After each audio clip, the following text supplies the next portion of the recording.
¿Cómo llegas a la dirigencia del PAN municipal? ¿Qué pasó en la asamblea? ¿Qué pasó con tu rival? Que no es tu propio corazón por traicionero, como dice Agustín Lara, del rival que tenías.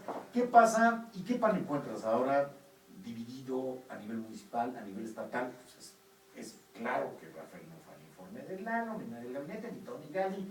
Hay ahí heridas y hay cosas que sanar, y a nivel nacional no digamos. ¿Por dónde quieres empezar? ¿Por la asamblea?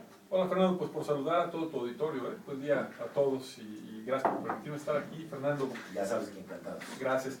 Pues mira, bien la asamblea del PAN el domingo, esperábamos una asistencia como la que estuvo, lo habíamos platicado aquí en el auditorio.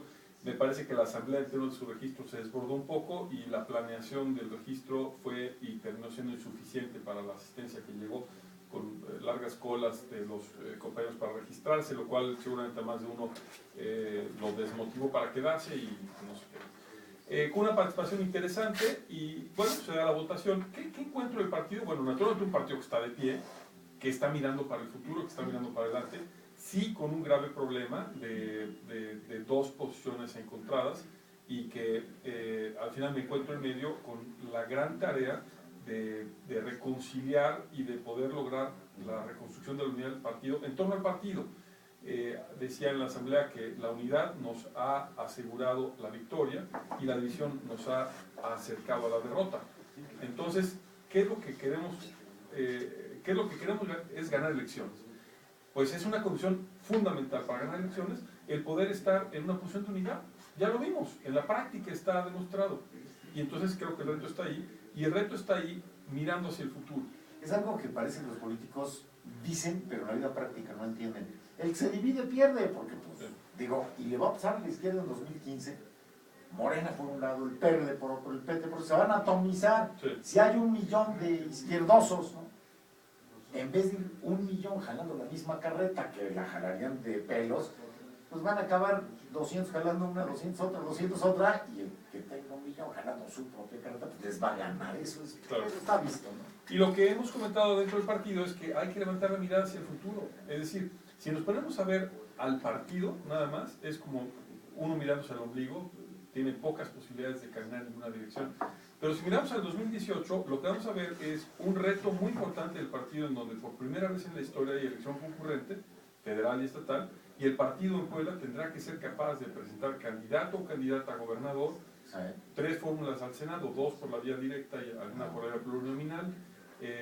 Solo hablo del municipio de Puebla, pues 4 fórmulas a diputado federal más alguna plurinominal, 7 fórmulas a diputados locales más algunas plurinominales. Y ahí la puerca tú eres el rabo. Pues ahí es en donde el rabo. La unidad tan bonita que tú decías, cuando tocas este tema, quiere el alfa. Sí. Rafael quiere a alguien suyo y es muy lógico que el gobernador no trata de empujar. Sí. Y ahí empiezan los choques de por qué este quiere, si me toca a mí, si no sé qué, no sé cuánto. Lo vimos con Felipe, sí. Quería Cordero, pues salió Josefina, pues ahora estoy enojado de que salió Josefina. Se fueron al 3er lugar teniendo la presidencia. Eso, Pablo, perdón, es una tragedia. Es correcto. La pierdan es democrático, que se vayan al cero. Y es división, y es grilla, y es ser humano. Dicen, ahora no apoyo esta desgraciada. Tienes toda la razón, y entonces por eso lo estoy planteando de manera distinta. O sea, el 2018 nos enfrenta el reto de tener tantos espacios que lo que requerimos es todos los capitales políticos sumados en torno al mismo proyecto. ¿Cuántos quieres que quieran a la gubernatura? ¿2 o 3? No, más, ¿no? No, pero en serio. No, bueno, si yo digo, se solicitan candidatos a gobernador, no tiene una fila interminable, ¿no?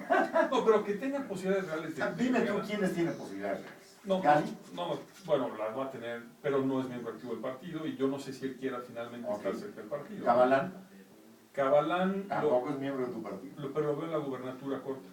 En la de año y medio. Sí. ¿Lalo? Lalo, por supuesto, ya lo anunció. Sí. ¿Quién más? No sé si Anatera ayer hizo algún Anatera dijo que ya es la Hillary del altiplano.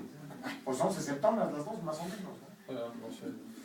Pues ella dijo que de 60 años, no sé. Eso lo dijo ayer. Entonces, ¿qué es lo que te quiero decir? En términos reales, o sea, con posibilidades reales, pues serán 2 o 3.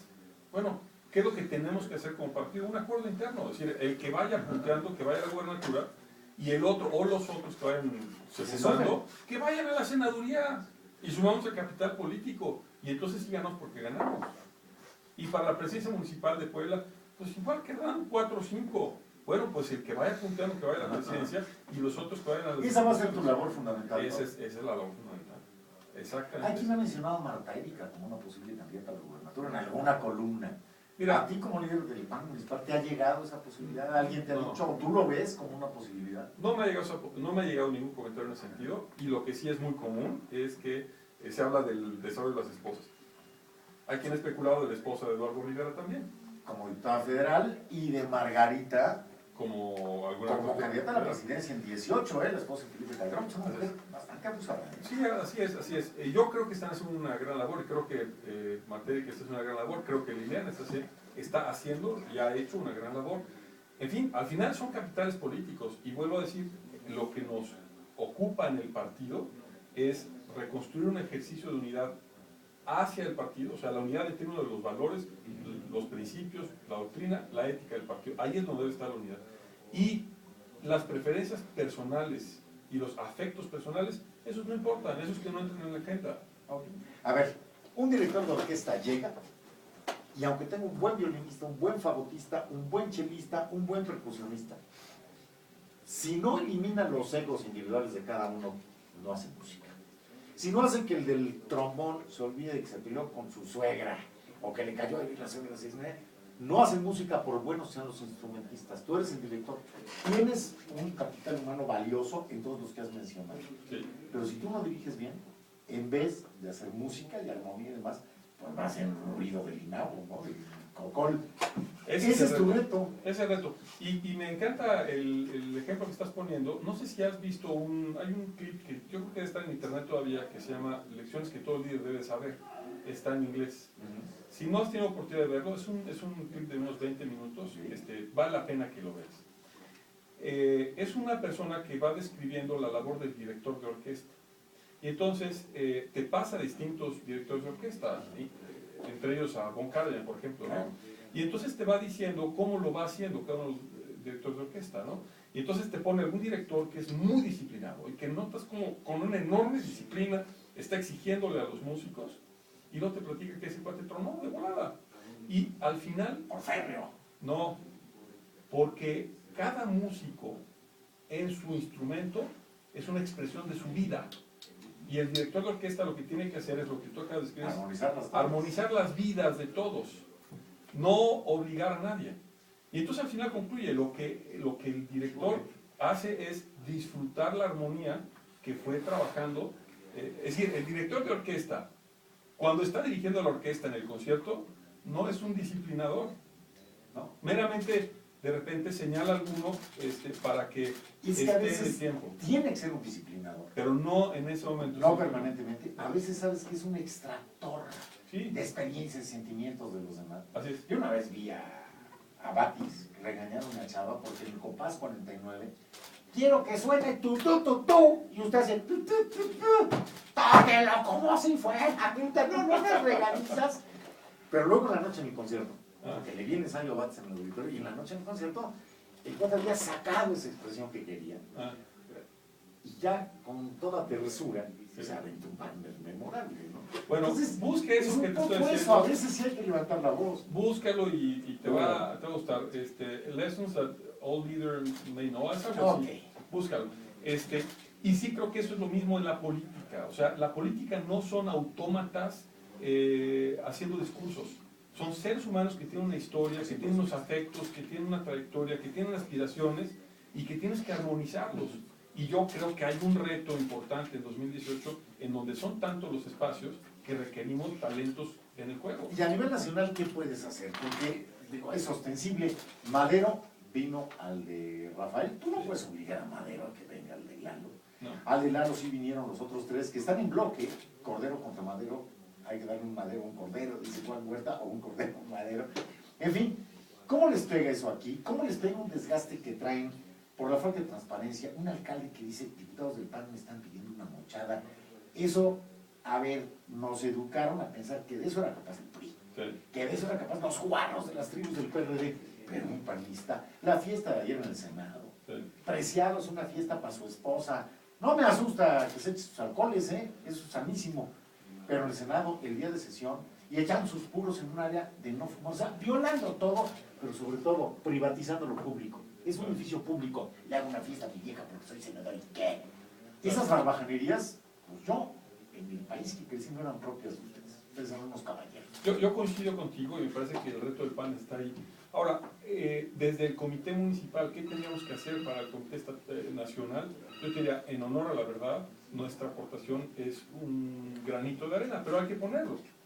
Y yo creo que el reto nuestro es tener en orden la casa, tener en el municipio de Puebla, en el Partido Acción Nacional de Puebla, un ejemplo de lo que se puede hacer, lo que se debe hacer en la política de Acción Nacional.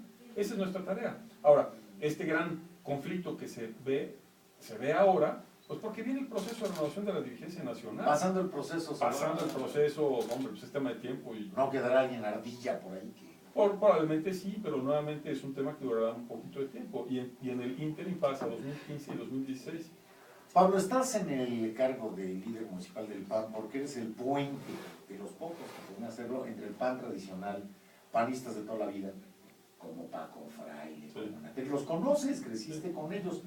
Y un hombre que no estaba en el PAN y que llega y se hace de la gubernatura con una enorme audacia, pero que se va mucho por la libre, es un hombre de poder y con un gran pragmatismo que se llama Moreno Valle. ¿Eres tú el interlocutor entre esos dos grupos?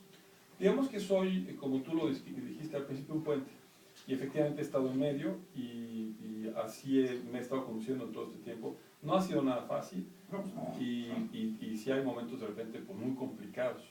Pero al final estoy convencido, y por eso es que decidí dar el paso para la dirigencia, estoy convencido de que podemos lograr hacer un equipo de unidad, como lo decía Chine. ¿Puedes evitar que Rafael se apodere del PAN y saque al panismo tradicional? ¿O que el panismo tradicional se apodere del PAN y saque a Rafael? Eso va a ser punto menos imposible. Yo creo que no es deseable ni lo uno ni lo otro.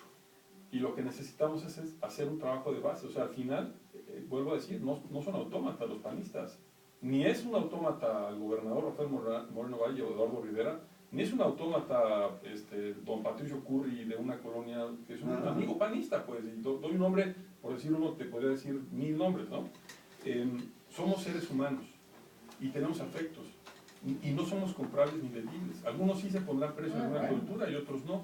Lo del moche. Por eso lo que tenemos que hacer es trabajar con la gente, encontrar a la persona. Y para mí la política es este arte de sumar voluntades en torno a un proyecto de convivencia humana. ¿De qué se trata? Arte es la exaltación de las más refinadas facultades solamente humanas. Ningún otro ser hace política más que los humanos. Es de suma de voluntades porque la voluntad implica la libertad. Y entonces hay que atender al ser humano y lograr que libremente la persona decida dar el paso hacia adelante.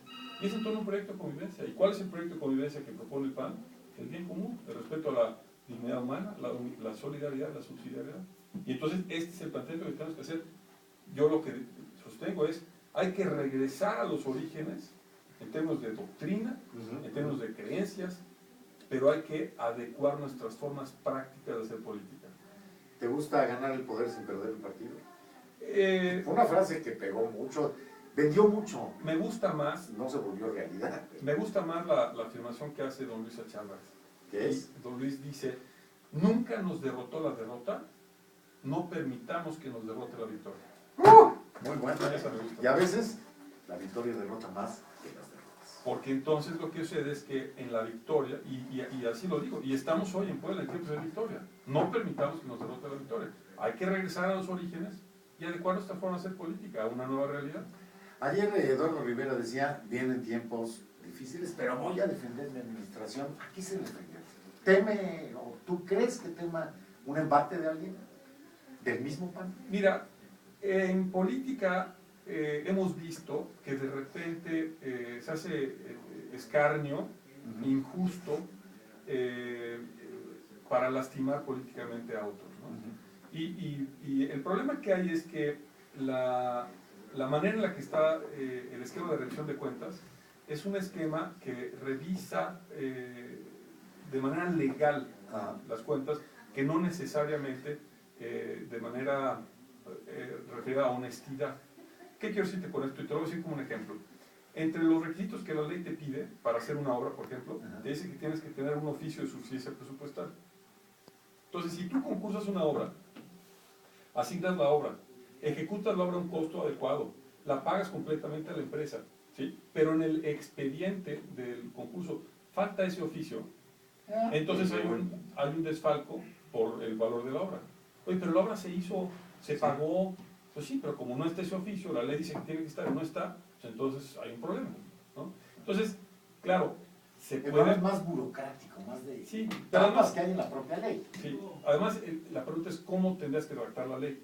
Y me salgo de esto para decirte, luego entonces, tú puedes ser súper honesto, pero te descuidas administrativamente en un trámite y tienes un problema. Y alguien te está buscando ese descuido Claro. y te pone a caminar a la comisión inspectora. Y tú puedes ser un ampón de 7 suelas, un ladrón en despoblado que cuida todo. ¿Estás pensando en alguien? No, nadie. Que cuida todo el trámite documental y entonces estás limpio como... Otra vez, ¿qué estamos premiando y qué estamos castigando en este país?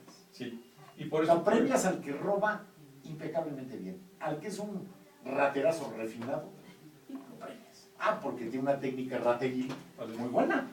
No lo puedes meter al bote, se queda con sus millones, se pasea, le aplauden. ¿Y a quién castigas? Pues es decir, estamos premiando al que copia en el examen. A ese le ponemos 10. Sí, es mucho más complejo que esto, ¿no? Pero regresando al tema del partido, yo creo que el anuncio que hace Eduardo es un poco previendo que puede haberse quedado algún papel ahí en... y que se van a ir sobre él. Y que se lo puedan estar Pero señalando. ¿quién se va a ir sobre él? ¿El PRI? ¿El grupo de Moreno Valle? Porque no son del mismo grupo. Peña Nieto, la izquierda, ¿quién? Pues, No sabes. No, el que sea, ¿no? El que sea. Cualquiera. Ahora, Eduardo lo que está diciendo es, en otras palabras, parafrasear, dice, señalen lo que quieran, me voy a defender, no estoy manco ni cojo. Sí, no, ¿no? claro. Es lo que está Y diciendo. además lo hice bien. Sí, entonces yo aquí estoy, doy la Aquí cara. honrado. Pablo, ¿algo más? No, Fernando, Me pues te encanta agradezco. platicar con Pablo, la verdad, porque sí le entran los temas. Gracias. Fue el único hace muchos años, y no me acuerdo ni por qué fue. Sí. Era diputado federal. Dije, a ver, diputados federales, den la cara, ¿por qué hicieron eso? El único que habló, sabiendo que iba a arder Troya, fue Pablo, y al final se lo reconocí y dije, a ver, podemos tener una discusión de lo que tú quieras, pero que tengas como representante popular el carácter, la hombría, la honestidad humana de decir, acá estoy y doy la cara. Fue el único. ¿Quiénes eran tus compañeros en aquel entonces? Híjole, no me acuerdo. Bueno, pues de esos ninguno habló. Sí. Pues yo encantado, además también me encanta platicar contigo porque ves las cosas desde otra perspectiva, no es un asunto nada más práctico, con esto, No, sino, no. oye, a ver, el contexto de seres humanos, se puede filosofar padre contigo. No, bueno, pues maestro, que sírvanle, a Pablo Silva no le den café, denle champán, se lo merece. Pablo, muchas gracias y nos veremos frecuentemente. Tenemos que estar muy pendientes de los procesos de los partidos políticos, tenemos que tener una vigilancia ciudadana sobre las conductas de los políticos, ¿no? Porque finalmente les encomendamos cosas tan importantes que si los dejamos que se vayan por la libre, algunos pueden abusar. Sí. Digo, está apreciado darle una fiesta a su señora. Qué bueno que la quiera tanto, pero dijo en la mañana, ¿por qué no renta un salón? Claro. Que sí le ¿En da serio? casa. ¿En serio? Hombre, con el sueldo que tiene y con luego los cosas que hay por ahí ocultos y no sé cuánto. Con su puro sueldo puede rentar un salón. Y si no, pues que haga una piñata en su casa, carajo, como hacemos la mayoría de los mexicanos. Claro. Pero en el Senado se apropian de lo público y eso se llama abuso, gandallaje, en fin. Pablo, como siempre, un gusto. Saludos por casa. Gracias, Fernando. Gracias de tu parte. Saludos a todo el auditorio. En Pueblita, 8